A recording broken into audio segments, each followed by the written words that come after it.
We're going to speak about Hanukkah. Hanukkah is coming up. Next Thursday and next Sunday we're not here, but Hanukkah vacation. So we're off next Thursday and we're off next Sunday because of Hanukkah. We're going to meet again after Hanukkah. Hanukkah. What is Hanukkah all about? We all shine on, right? Hanukkah, the light of Hanukkah. It's very strange on Hanukkah. You have to put, Masha asked me, why do you have to put the menorah outside the door or by the window? Why don't you put your shofar in the window, Gershom? Why don't you put your matzah in the window? Why don't you put your what? Your lulav and esrog in the window. Ma nishtana Hanukkah, it's the only mitzvah that you gotta what? Put it in the window, put it outside the front door. Parsume nisa. What miracle are you commemorating? What? You missed a song. Put a candle in the window, right? I don't know that song, okay? It's one that I missed. Put a candle in the window. But what's so special about Hanukkah and Parsume Nisa that you have to advertise it in the window? No other mitzvah in the Torah. Nerot Shabbat. You put it in the window, Mickey? Nerot Shabbat. Do you put it outside the front door? No. So what's so special, David, about Hanukkah, that you have to advertise it more than the Shabbos candles or any other mitzvah? To answer this question, Gershom will pose another. According to the Bnei Sprecher, my great-great-grandfather, Pi Kabbalah, the Yom Kippur Judgment Day does not end until when? Until Hanukkah. Very strange. I thought that the Judgment Day ended of Yom Kippur. But Bnei Sprecher says, Pi Kabbalah, the final judgment is actually when? On Hanukkah. Seems very strange. What has Hanukkah got to do with what? With Yom Kippur. You hear my question? Well, let's think. What is Yom Kippur all about? Yom Kippur, one day a year, I neglect and ignore my body. All year long, I'm feeding my face, I'm pampering my body. Right, Cecil? Body, me, feed me. One day a year, I totally ignore my body. No food, no drink, no bathing, no schmearing, no marital relations. I totally ignore my body and I focus on what? On my soul. So Yom Kippur is all about, I'm a soul man. Don't confuse me with my bodysuit. That's Yom Kippur. That's right. Hanukkah is the same message. The Ner Hashem Nishmat Adam. What does that mean? It's a pasuk in Mishlei Elisheva. The candle of God is what? Soul of the human being. The candle of God is the soul of the human being. Hanukkah is the same message of Yom Kippur. I am not my body. Body is only a suit that clothes my godly soul. So Yom Kippur, that's the message. If I totally focus on the soul, on Yom Kippur, right? Right. And you ignore the body, no eating, no drinking, etc. And that's the message of Hanukkah. The candle that you put in the window or in the front door, who does that candle represent? Who I am. I'm a godly soul. But all year long, who knows that I'm a godly soul? All you see is my body. So for 8 days a year, I advertise that I am not my body. I am a candle of Hashem. But you can't see it. It's covered up. So I pursue Nisa. I publicize the miracle. What miracle? That I'm a part of God's endless light. That I'm a chelik Elohim Yimal. That I'm the Ner Hashem. I'm eternal soul. So I have to advertise that, Machmila. Put it in the window. I am much more than my body. I'm the Tzelem Elohim. I'm the Ner Hashem Nishmat Adam. I am a piece of God's light. The Ein Sof. What does Ein Sof mean? Without an end. That's why Hanukkah is the most precious mitzvah of all, even though it's not a Torah mitzvah. My Mali said it's the most precious mitzvah of all because it says who I am. I'm a soul man. And I'm part of God's eternal people. That's the message of Hanukkah. And there's no other mitzvah to put in the window. Who am I putting in the window? What am I advertising? My soul. It's covered up. So I got to put it in the window, focus on that.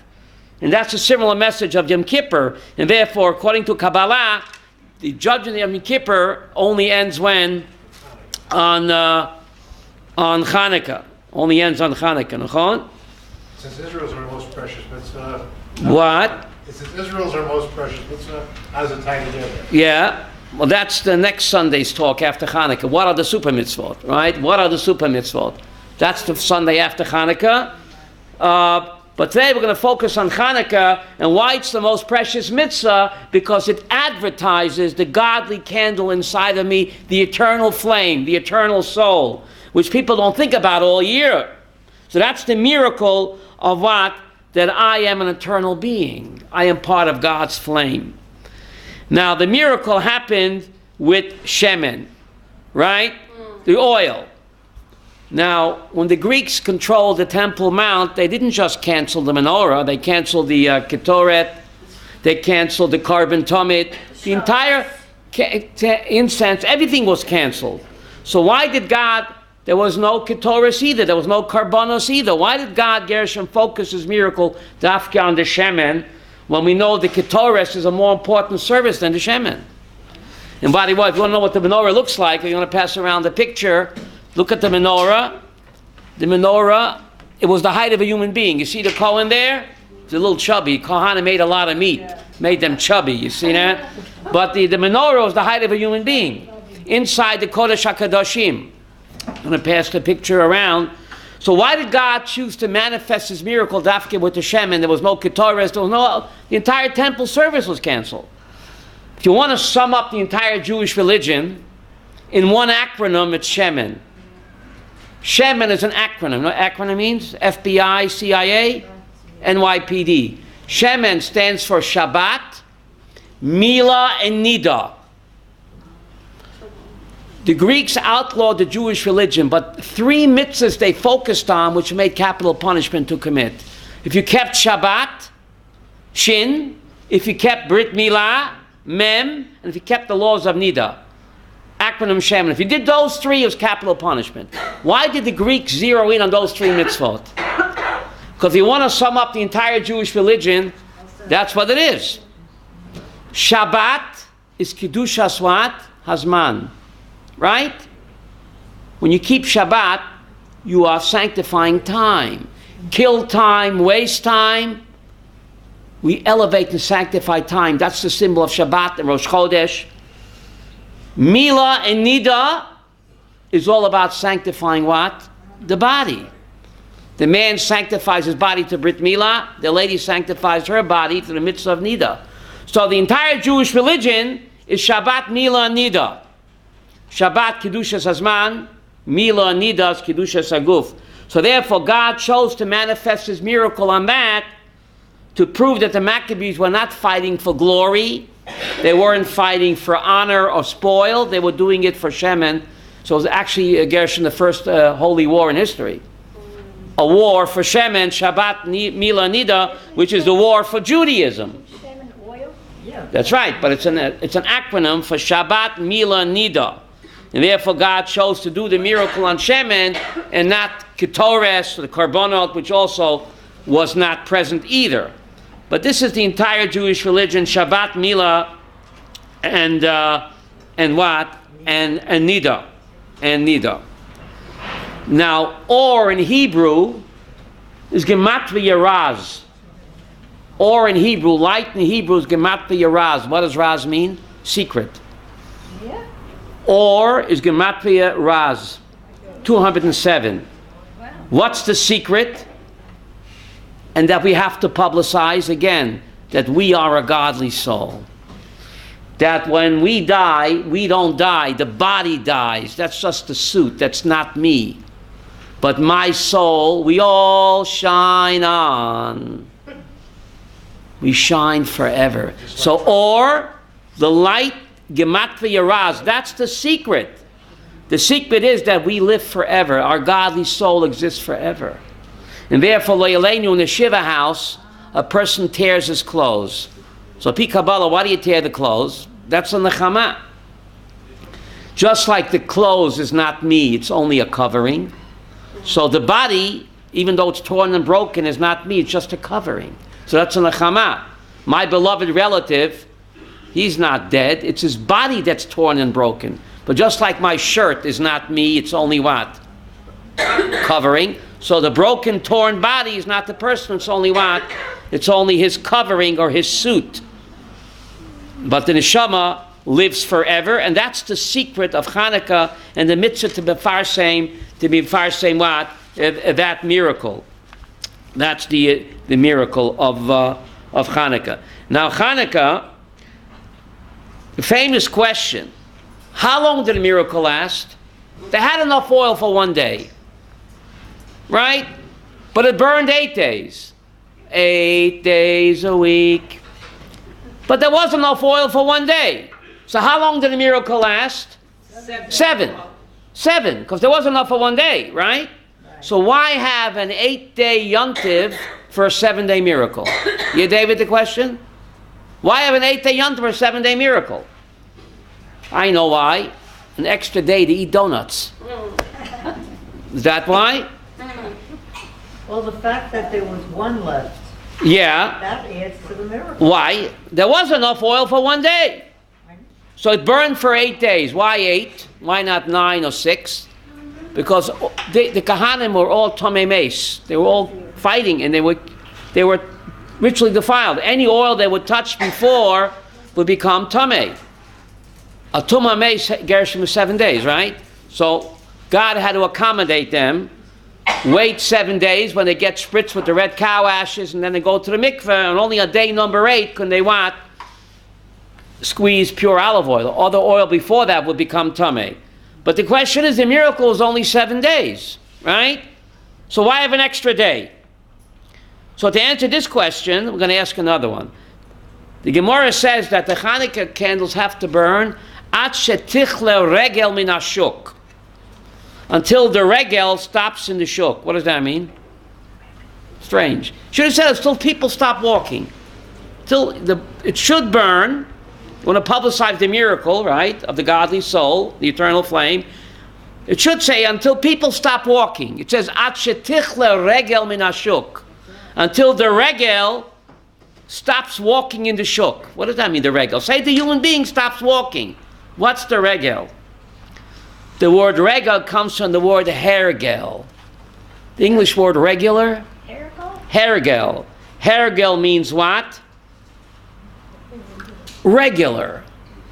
Wow. Regular. Get rid of that mentality. An extra day, 7 days miracle.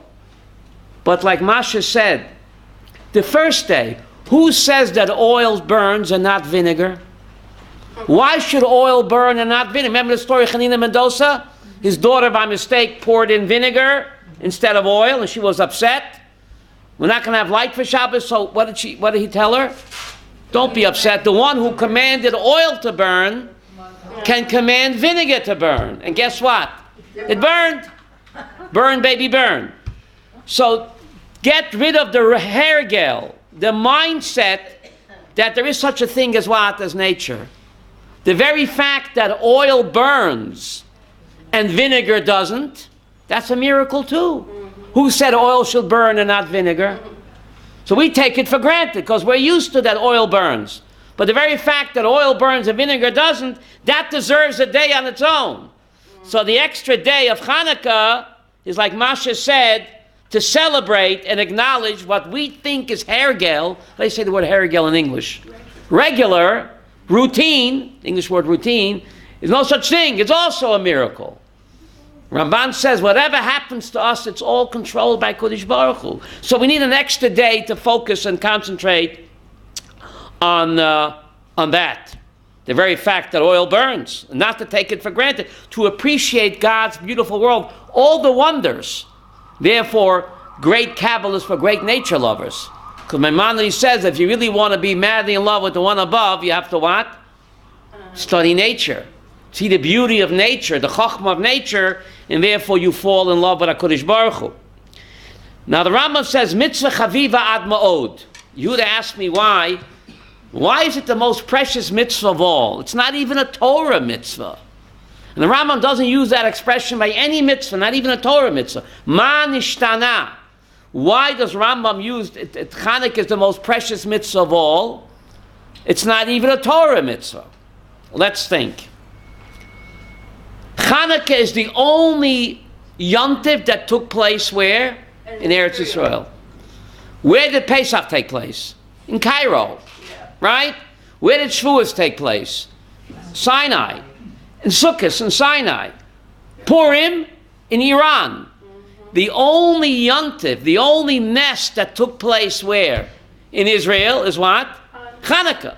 So perhaps that's why Rambam calls it the most precious mitzvah. The only yontiv, the only festival took place in Eretz Yisrael. That's pretty amazing. We should appreciate that all the other Yom Tovim took place in Chutz La'aretz. There's another reason why Rambam calls Hanukkah mitzvah chaviva ad ma'od, the most precious mitzvah. If you count the letters in the Ten Commandments, there's 620 letters. Do you know that? It's gematria keter. Keter, 620, the crown. There's 613 Torah mitzvahs, but there are also 7 rabbinic mitzvahs.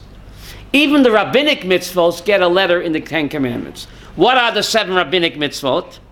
Number 1, to make an eruv on Shabbos in order to carry. Number 2, netilas yadayim, to wash for bread. Number 3, to make brachot. Number 4, to light Friday night candles. Number 5, to say Hallel. Number 6, the Yontiv of Purim. And what's the 7th rabbinic mitzvah that completes the Keter? Hanukkah. Hanukkah is the last of the 620. So we know in Judaism, achron chaviv. What does that mean? Saving the best for last. That's why Vini's table comes at the end of a meal. Right? You know, life is short, begin with dessert. You never know. But dessert comes at the end. So since Hanukkah is the last of the Keter, historically it's the last of the 620 mitzvot, the last of the 7 rabbinic mitzvot, and therefore the Rambam calls it what? The most precious of all mitzvot. It completes the 620, and again it's the only yontiv that took place where? In Eretz Yisrael. So you see the importance of Eretz Yisrael, and not to what? To underestimate it. Now, Hanukkah took place many centuries after the Torah was given. Many centuries. So there should be no reference to Hanukkah where in the Torah, right? But if you look in Bamidbar 33, incredible, Bamidbar 33, there the Torah lists the 42 stops that the Jews made when they left Cairo on the way to Pisgat Zev. They made 42 stops. And the 25th stop on the list, it says, Vayachnu b'Chashmona. They rested in a place called Chashmona. Now, what does the name Hanukkah mean? The name Hanukkah is an acronym, Chanu Kafei. Chanu Kafei. The Maccabees, the Chashmonoim, rested on the 25th. Chanukah, Chanu Kafei. So 1150 years before that, in Bamidbar 33, on the 42 stops the Jews made when they left Egypt, the 25th stop, Vayachnu, Chanu, B'Chashmona, Coinky Dinky, they rested in a place called Chashmona, and 1150 years later, the Chashmonoim rested on the 25th.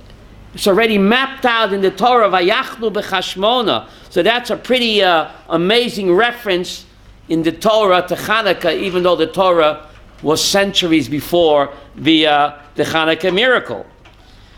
You want even more, if you count the words in Bereshis, from Genesis 1:1, you count the words, the 25th word in the Torah is the word Or. Hanukkah, Chanukah Fei, the 25th word in the Torah from Genesis 1:1 is what? Or. So again, the Torah is alluding to what? The miracle of Hanukkah, which took place 1150 years after Matan Torah. Now, Hanukkah women have to do the mitzvah of Hanukkah, even though it's a time-bound mitzvah and ladies are what? Exempt. They still have to do the mitzvah of Hanukkah because women were instrumental in the miracle. We all know that Esther played a role in the Hanukkah, in the Purim miracle, but in Hanukkah there was Yehudit. She was instrumental in the miracle of Hanukkah, according to the Midrash. There was an evil decree that all brides on the day of the wedding have to submit to the Greek governor. You hear? So she was being dragged off to the Greek governor's house. So she said, don't sexually harass me. Let's have a wine and cheese party. So she got him drunk and she made him a head shorter. Literally. And that was the catalyst for what?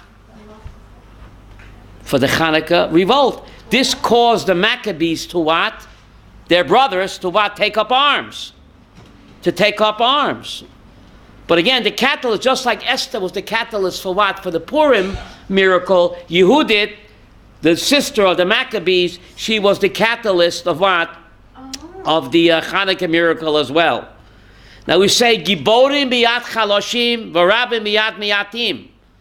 God gave over the mighty in the hands of the weak, and the many in the hands of what? Of the few. And we say, She'osa nisim lavoseinu, bayomim mahem, bazman hazeh. What does bazman hazeh mean? This time. The 6-day war, the Yom Kippur war, Mechemet HaShichrur, wasn't that Giborim biyat chaloshim, v'rabim biyat miyatim? The 6-day war and the Yom Kippur war and all the wars that we fought was mamish the Hanukkah victory. A handful of Jews, 3 years after the Holocaust, should defeat 7 mighty Arab armies. And all we had was World War I rifles, and we had 1 Piper Cub with seltzer bottles. That's what we had. We had no seltzer bottle, whistles on the way down. Woo, whistles on the way down. So the Hanukkah miracle is on and on. The light continues. The miracle of the state of Israel. That's the ongoing Hanukkah miracle of all the wars that we fought 2,200 years after Hanukkah, and the miracle continues. So if you say Hallel on Hanukkah, you should certainly say Hallel when? On Yom Ha'atzmaut. Because the miracle is no less on Yom Ha'atzmaut than it was what? On Hanukkah. Exactly. Now, what is the message of Hanukkah? The message of Hanukkah is that what? Hashem waits for us to make the first move. The nest of the oil, the military victory, was only after the Maccabees began the war against the what? The Greeks. The message is God only helps those who help themselves. Hashem's help is in direct proportion to what? Our efforts. The message of Hanukkah is only when you do your best will HaKadosh Baruch Hu do the rest. Think of it. If the Maccabees would not have rose in rebellion, then Zisel, nothing would have happened. Hashem waited for us. And the same thing in 1948. Hashem waited for us to make the move. Mechemet HaShichrur, the War of Independence. Eize Nisim. But again, God waited for us, Rachmiel, to make the first move. God only acts after we act. The Maccabees never have so many owed so much to so few. Okay? Incredible. Now, if you remember, last December 16th, 2016, Jerusalem Post wrote that Obama had a Hanukkah party in the White House. December 16th, Friday, a year ago, Jerusalem Post reported, at the Hanukkah party, Obama said, I'll quote, you can Google it, the spirit of Hanukkah inspired America's founders over 200 years ago. This is Obama a year ago. George Washington himself was inspired by the Hanukkah lights after seeing a soldier of the Continental Army light a Hanukkah menorah in the snow of Valley Forge. And it gave Washington courage to fight on against all odds, like the Maccabees. So according to Obama's speech, the United States of America owes its independence to Hanukkah. Obama, a year ago, right? He saw this little a menorah in a tent, and he asked soldier, "What are you doing?" And he began telling him about the Hanukkah miracle. Against all odds, Washington was ready to throw in the towel. But this gave him courage. Obama said it. So the United States of America owes its independence to what? To Hanukkah. To Hanukkah. Right? Pretty amazing. Now, interesting. So what happened? The Maccabees defeated the mighty Greeks. They reestablished the temple service. They reinstituted Jewish sovereignty in the land of Israel. Why did Mashiach not come? Mashiach should have come right then and there. He's on his way. Why didn't he come 2,200 years ago? Chabad said because the Rebbe was not born yet. But that's what they say. But really, wouldn't that be the great time Mashiach to come? The Maccabees, such tremendous victory, controlled the entire land of Israel, set up a Jewish government. Why did Mashiach not come then? Actually, Ramban asked this question in Parshas Vayechi. In Parshas Vayechi, the Ramban asked this question. He says, the Torah says, Lo yosra shevit mi Yehuda. Lo yosra shevit mi Yehuda. That who's allowed to be kings in Israel? Only tribe of Yehuda. The Maccabees were what? Kohanim. So the Ramban says, the Maccabees, Nenshu Onish Gadol. They were punished with a great punishment. Even though God did such miracles for them, they were punished, and all of the Maccabee brothers were what? Were killed out in the war. Why? Says the Ramban, why? All the Maccabee brothers were killed in the wars. Why? Because they took over the kingship and they did not hand it over to Yehuda. So, because they prevented Mashiach from coming, if they would have handed over the kingship to whom? To Shevet Yehuda, Mashiach would have come then. 2,200 years ago, that means that no Holocaust. No Holocaust and no terrorism. But they refused, they hung on to the kingship against the Torah. So because they prevented Mashiach from coming, therefore the Ramban says all of the Maccabee brothers died a violent death. So even though Hashem did this great miracle for them, but they prevented the Mashiach from coming by refusing to hand over the reins of the kingship to what? To Shevet Yehuda. The Torah says in Parshas Vayechi, Lo Yoseh Shevet mi Yehuda, the kingship must remain with what? With the tribe of Yehuda. So great people make great mistakes, right? They make great mistakes. They should have handed over. They didn't. Who said power corrupts and absolute power corrupts absolutely? Who said that? Where do you see that? With the Maccabees, right? You see that with the Maccabees, right? If they would have handed over the power, then Mashiach would have come then. And what? We wouldn't have had no Holocaust and all of the tzoros that what? That went with that. That went with that. No? So anyway, the great miracle that Kodesh Baruch Hu performed with the Maccabees, and we say Hallel, even though the Maccabees went against halacha. What do you say Hallel for? They broke halacha. They didn't want to hand over the kingship to what? To Yehuda. And yet we say Hallel. So should we not say Hallel for the founding of the state of Israel? Right? It's just incredible. They hung on to the kingship, and the temple was destroyed 200 years later. The Rambam says they set up a king, and they brought kingship back, and the temple remained standing 200 years later.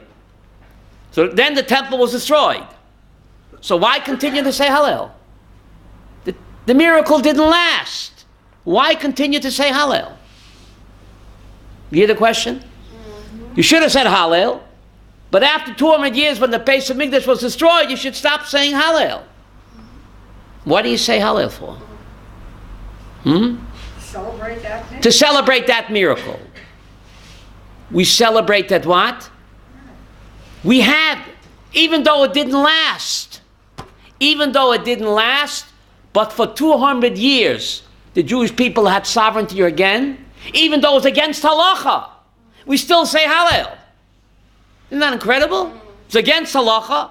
They kept the kingship when they shouldn't have, but returned Jewish sovereignty to the state of Israel. That's a reason alone to say Hallel.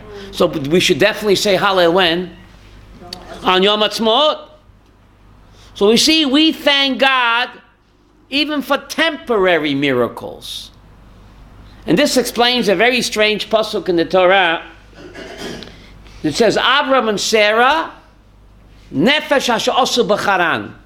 The souls that they make in Haran. Parshas Lech Lecha says Avram and Sarah made souls. Gershon, were they shoemakers? What do you mean they made souls? So Rashi quotes the Midrash that Abraham converted the men and Sarah converted the women. And when you bring someone to the true religion, it's like you what? You made him. I'm a made man. That's what it says. The souls they made in the Haran. They were not shoemakers.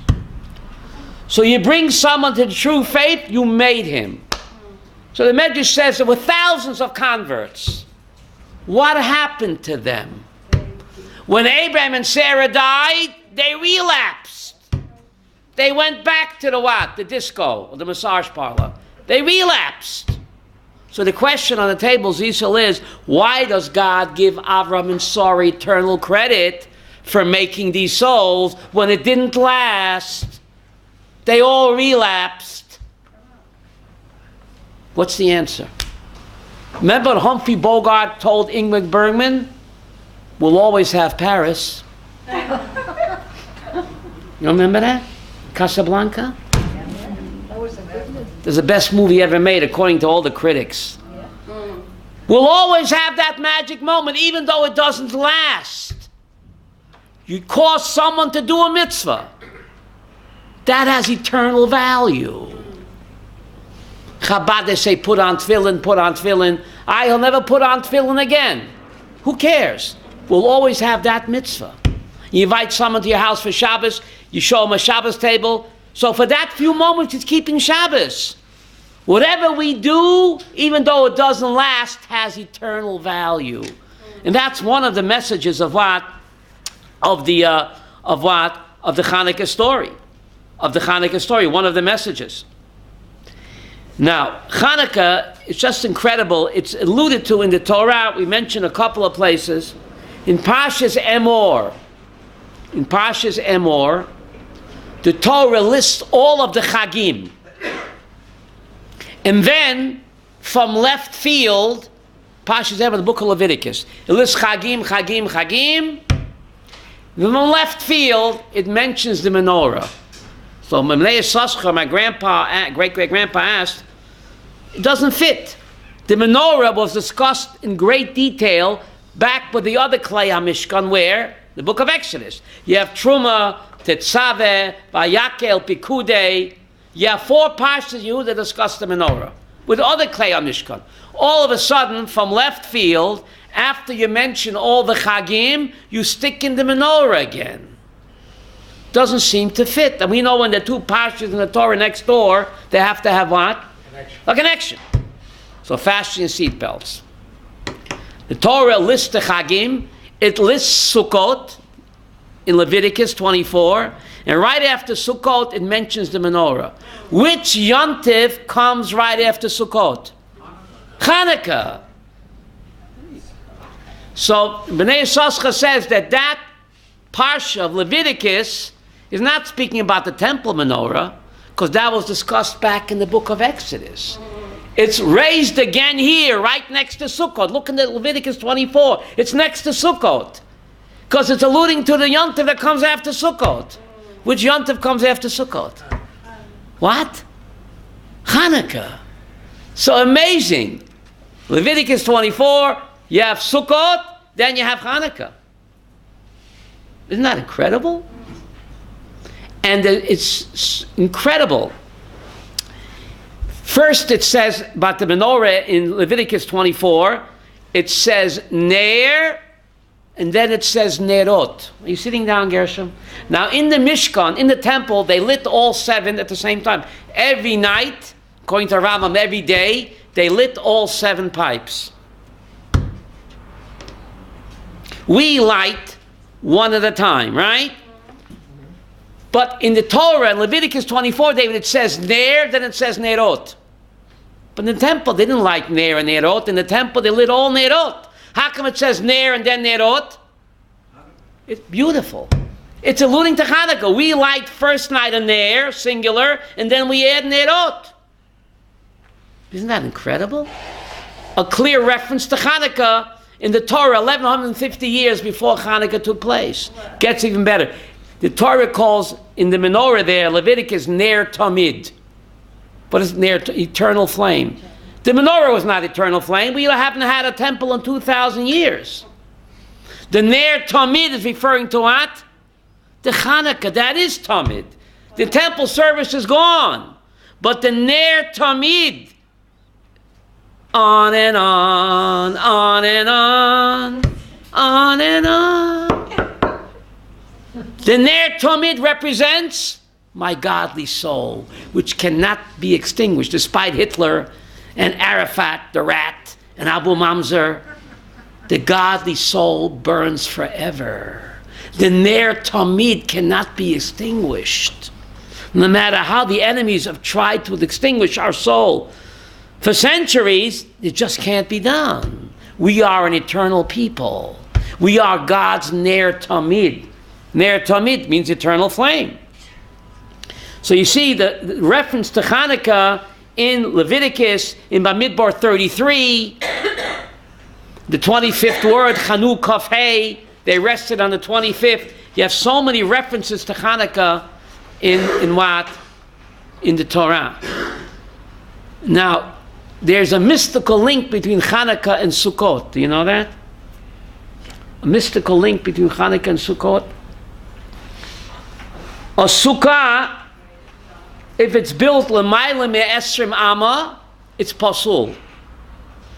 If you like the sukkah, if it's more than 20 amas high, 40 feet, it's pasul. The same law as a Hanukkah candle. If it's more than 20 amas high, 40 feet, it's pasul. Persume nisa. The eye has to see it. If something is 20 amas, 40 feet above eye level, you can't see it. So the Hanukkah and the Sukkah have this link. The Sukkah represents God's eternal protection. Even though you're sitting in a frail hut, it's creaky, it's frail, it's fragile, and the wind can blow it away. But the Sukkah represents God's eternal what? Hug. The same thing with the Hanukkah flame, God's eternal flame. So you see this connection between David, between Sukkah and Hanukkah. That God is always watching out for us. Rabbi. Yes, David had a question first. Go ahead. Is there a connection? I heard somewhere that Hanukkah is the final season of We just said that from Yom Kippur. He came in. You see, you come late, you miss a lot. Right? We said, according to the Bnei Yisachar Kabbalah, the final judgment of Yom Kippur is withheld until Chanukah. Hanukkah. We said the same message. Change the outcome. That's right. Until Zot Chanukah, until the 8th day of Hanukkah, you read Zot Chanukah. What does Zot Chanukah mean? This is Hanukkah. What's Hanukkah? The seal of Yom Kippur is really not sealed until the 8th day of Hanukkah. So we still have a chance to what, Gershom? To do tshuva. That to let my godly soul shine. To let my godly soul what? Shine. There's an amazing halacha, hadlaka osa mitzvah. The Gemara in Shabbos says, Shulchan Aruch Paskins, hadlaka osa mitzvah. What does that mean? You're supposed to make the bracha before you light the candle. Let's say you light the candle. Can you make a bracha? No, it's bracha levatala. Hadlaka osa mitzvah. Once you lit the flame, you did the mitzvah. And the Rambam says something incredible. He says that lighting the menorah in the temple is kosher even for a zar. What does a zar mean? Someone who's not a Kohen. You hear this? The Rambam paskins that lighting the menorah, which is very strange, all the temple services have to be done, Arya, by what?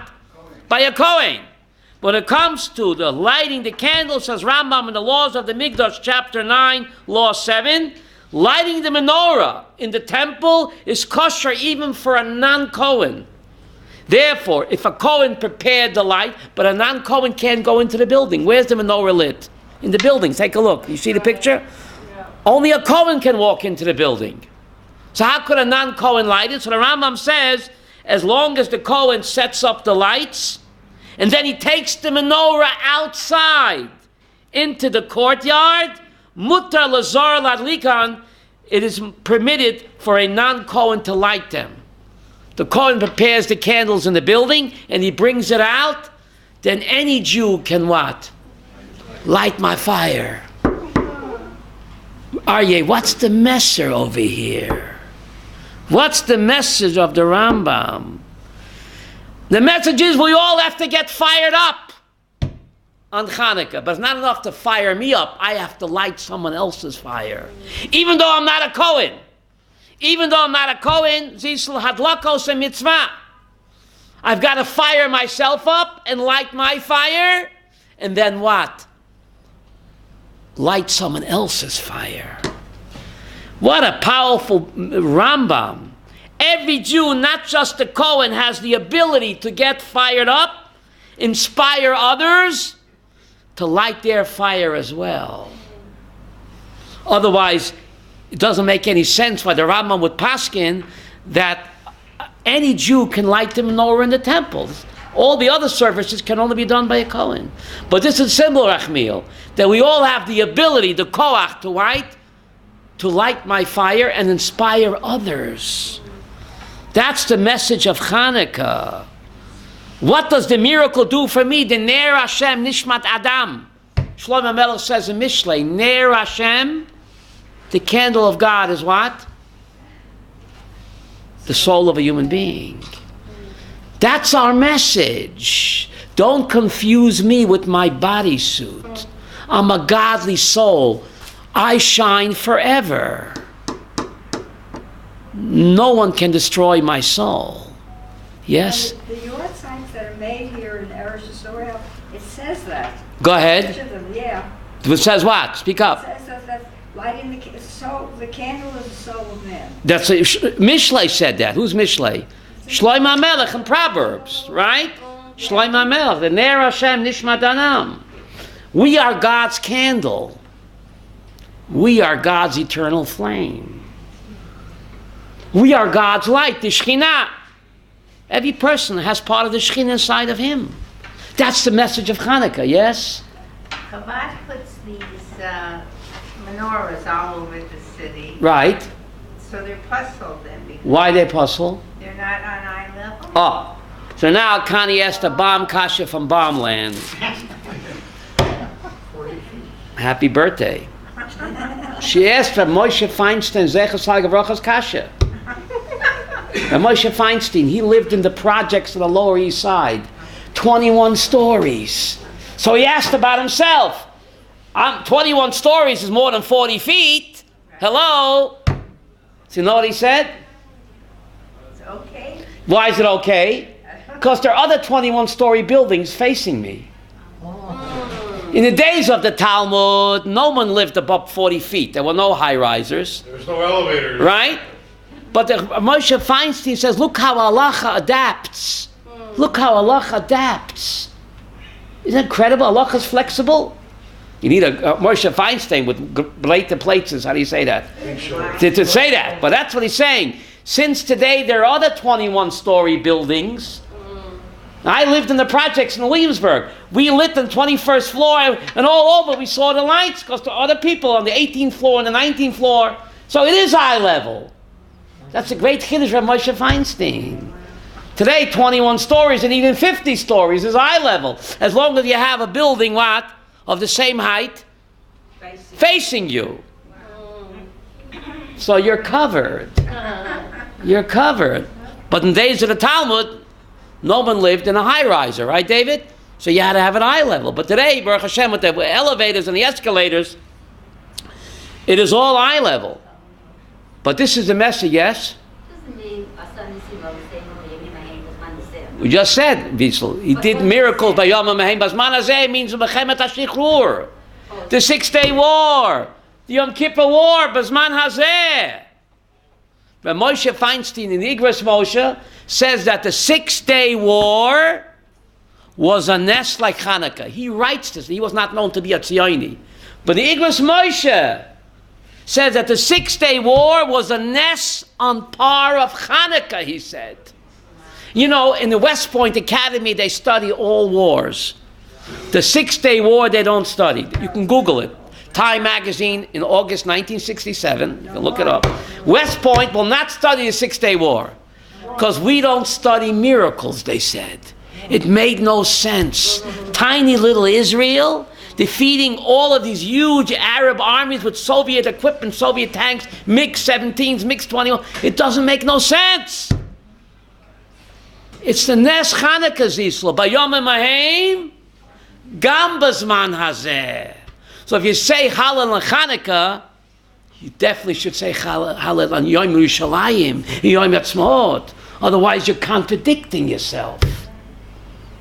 But some people say, doctor, don't confuse me with the facts. My mind is already made up. But Moshe Feinstein, Zeichat Tzaddik Avracha, said Chanukah, Yom Kippur, the 6-day war is a miracle on par of Hanukkah, he said. So, you say Hanukkah, Hallel on Hanukkah, you should say the 6-day war, you Yom Yerushalayim. But even in difficult times, they still said Hallel, they still say B'nai Bazman Hazeh. No. The Holocaust, the hard time, they still kept saying it. They kept saying, because a Jew never gives up hope. A Jew never gives up hope. Rosh Chodesh is a yontif. Do you see the moon? You see the moon on Rosh Chodesh? It's all black. So what kind of yontif is it? We celebrate that. Even though it looks black, it won't remain black. Keep hope alive. Who said that? Before Reggie Jackson or Jesse Jackson. Keep hope alive. We have Rosh Chodesh as a yontif. What kind of yontif? It's all black. We are the moon. We keep rejuvenating. Rejuvenate. Right? It looks black, but the moon will shine again. That's why the Jewish people follow a lunar calendar. When things look the blackest, like the Holocaust, you can't see any light. 3 years after the Holocaust, David, what do you have? The wonderful state of Israel. It's incredible. Like a phoenix from the ashes of Auschwitz. In Auschwitz, there was no menorahs, that's for sure. But 3 years later, the state of Israel, what's the symbol of the state of Israel? The menorah. 3 years after Auschwitz, a third of people were massacred. To come back 3 years later, nobody comes back, David. Nobody comes back. We're the great comeback kid. To bring back a dead language after 2,000 years, and to build this wonderful country with the leader in high tech and low tech and medicine and in defense. We are the jewel of the world. The most high tech, the most startup companies. 3 years after the Holocaust, that's the power of Chodesh, Chidush, the power of Hanukkah, that our star shines forever.